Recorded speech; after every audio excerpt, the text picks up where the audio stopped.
아, 우리 가족 여러분들 왜 그냥 사건 반장 안 하냐고 막 성화를 하셔가지고 저희도 좀 마음이 급했습니다.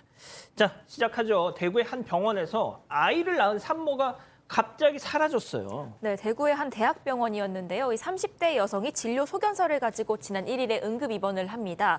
이 고위험 산모였기 때문에 당일에 바로 제왕절개를 통해서 아이를 낳았습니다. 이 산모는 약 일주일 만에 이 신생아 중환자실에 있던 아이를 홀로 병원에 남겨둔 채로 산후조리를 하고 곧 아기 찾아가겠다라고 얘기를 하면서 퇴원을 합니다. 하지만 산모는 그 이후로 나타나지 않았습니다. 자, 산모는 자신이 배 아파서 낳은 갓난아기를 홀로 두고 잠적을 한 건데 지난 13일 병원에서 묘한 일이 벌어집니다. 체크포인트 짚어보죠. 내가 엄마다. I'm your mother. 예, 내가 엄마다. 정말 다른 산모가 나타난 건가요? 보통 father인데. 예, 엄마가 나타나 버렸어요. 13일 날 30대 여성. 내가 엄마라면서 지금 똑같은 이름이에요. 엄마하고 아들 이름하고 이름이 똑같은 아이 이름하고 똑같은 걸 가지고 왔고 먼저 퇴원하겠다라고 아기를 데려갔다고 말을 했다 그러고요. 자신의 호적에도 출생 신고가 그렇게 되어 있다고 주장을 하고 있습니다. 자, 이 30대 여성은 자신이 엄마라면서 아기를 데려가겠다고 했던 건데 뜻대로 되지 않았습니다. 왜 그랬던 걸까요? 이 병원 관계자 얘기 잠깐 듣고 가시죠.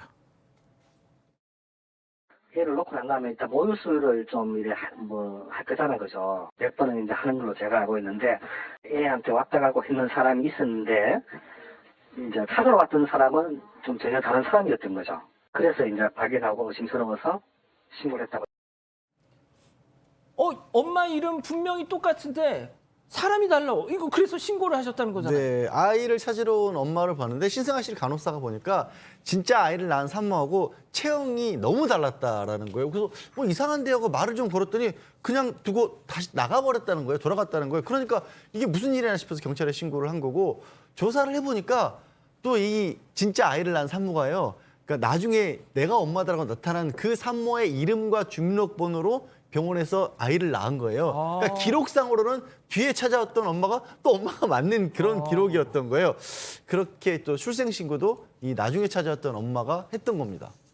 아니 왜 굳이 이렇게 보통 말이죠. 제가 이 관련 기사에 달린 댓글을 봤더니 정말 저런 식으로 해서 아기를 그렇게 넘겨줄 생각이었으면 그냥 산부인과에서 퇴원하고 갖다 주면 되는 거 아니냐라고 많이들 하시더라고요. 그게 이제 문제가 있었습니다. 이게 이제 출산을 하고 난 뒤에 아이를 데려갈 때는 자기 그 신분증하고 가족관계 증명서를 제시를 해야 되는데 아마 거기에서 좀 뭔가 이렇게 발각이 될 것이다라고 이제 본인이 생각을 했던 것 같아요. 그래서 이제 그 신분을 속인 사실이 들통이 날까봐 종적을 감췄다라고 하는 그런 추측을 할 수 있는데 그러니까 이제 오히려 차라리 며칠 정도 지나면 지금 이게 눈썰미가 있는 이 간호사가 그것을 알아차리지 못할 수도 있다. 이렇게 이제 판단을 한 것 같습니다. 그래서 만약에 이제 뭐 이게 하나의 예지만 추정이지만 가짜 산모하고 진짜 산모가 비슷하게 생겼다라고 했었으면은 이게 그냥 아무런 그렇죠. 그 발각되지 않고 그냥 넘어갔을 수가 있었다라고 우리가 볼 수가 있겠죠. 그런데 그 아이를 실제로 출산한 그 진짜 친모가 약간 이 체형이 좀 이렇게 완전히 좀 달랐다.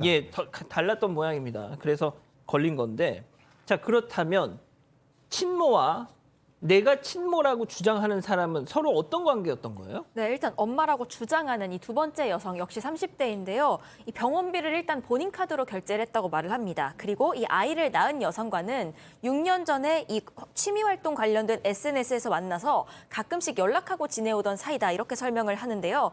이 산모가 양육할 형편이 안 돼서 결혼 뒤에 내가 임신을 못하고 있었는데 내가 직접 아이를 키우기로 했다 이렇게 설명을 합니다.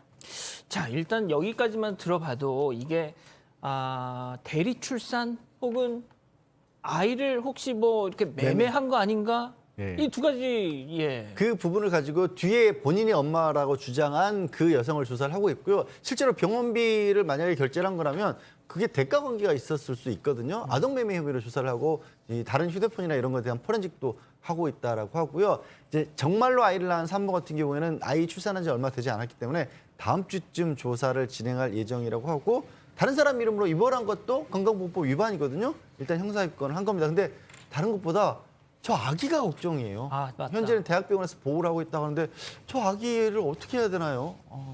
자, 교수님 혹시 그 뭐 다른 방송사 드라마 얘기긴 해서 좀 뭐하지만 그 모범 택시라는 드라마 보십니까?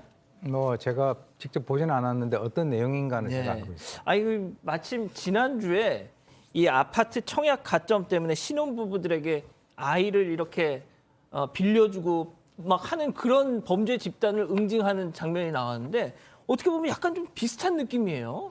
네, 그래서 이제 이게 뭐 추정컨대 아마 그 아이를 낳지 못하는 그런 그 여성이 그 대리모와 같은 그런 것을 이제 그 한번 추진을 하는 과정에서 적발된 것 같은데요. 일단 이제 이 두 여성이 실제로 어떤 관계인지, 그래서 어떤 식으로 공모를 했고, 또 이제 만약에 좀 친부가 있다라고 하면 과연 그 친부가 누구인지라고 하는 그런 문제. 그리고 이제 이 두 사람 사이에서 뭐 공모를 했다라고 하면 뭐 통화를 했거나 뭐 SNS로 이렇게 연락을 소통을 하지 않았겠습니까? 그래서 거래 정황, 그리고 만약에 거래를 했다면 어느 정도까지의 어떤 금액을 약속을 하고 주고받았는지 이런 것들에 대해서 이제 추가적으로 수사를 좀 더 해봐야 전모가 밝혀질 것으로 봅니다. 알겠습니다. 첫 번째 사건 이렇게 정리하고요.